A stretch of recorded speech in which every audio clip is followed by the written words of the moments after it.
আসসালামু আলাইকুম, রিয়াদ এগ্রোতে স্বাগতম। তো আজকে রাতে চলে আসলাম আমাদের জেলার পাশে একটি সুন্দর নার্সারিতে। এসে দেখি এত সুন্দর সুন্দর গাছ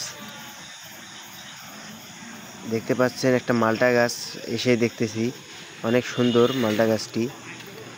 সামনে এগিয়ে যেতেই দেখলাম অনেক সুন্দর সুন্দর ফুলের গাছ, তারপর টবে রাখার জন্য ছোট ছোট ক্যাকটাস, ফুলের গাছ, পাতাবাহার, অনেক রকমের গাছ আছে।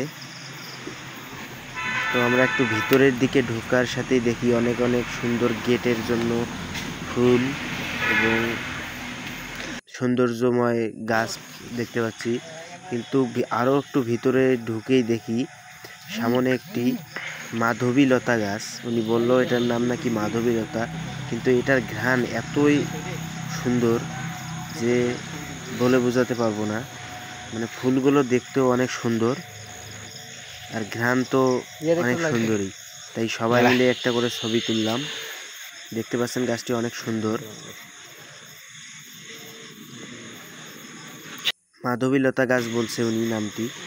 তো এছাড়াও এখানে অনেক সুন্দর সুন্দর গাছ দেখে মনটা ভরে গেল। আমি নার্সারির নামটা বলতেছি না, বললে আবার কেউ বলবেন প্রমোশনের জন্য বললাম, তাই বললাম না। তো আমরা কিছু গাছ কিনতে এসে একটু ঘোরাঘুরি করে দেখলাম অনেক সুন্দর সুন্দর গাছ, ভালোই লাগলো। দেখতে পাচ্ছেন মাধবীলতা গাছটি অনেক সুন্দর, ফুলগুলো দেখতে অনেক সুন্দর। আরো অন্যান্য ফুলের গাছ আছে।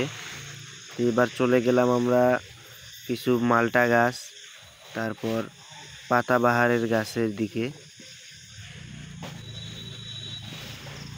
এদিকে অন্যান্য গাছগুলো রয়েছে। এখানে একটি ড্রাগন ফলের গাছ, ড্রাগন ফলের গাছটি ভালোই আছে। এটা একটি মালটা গাছ।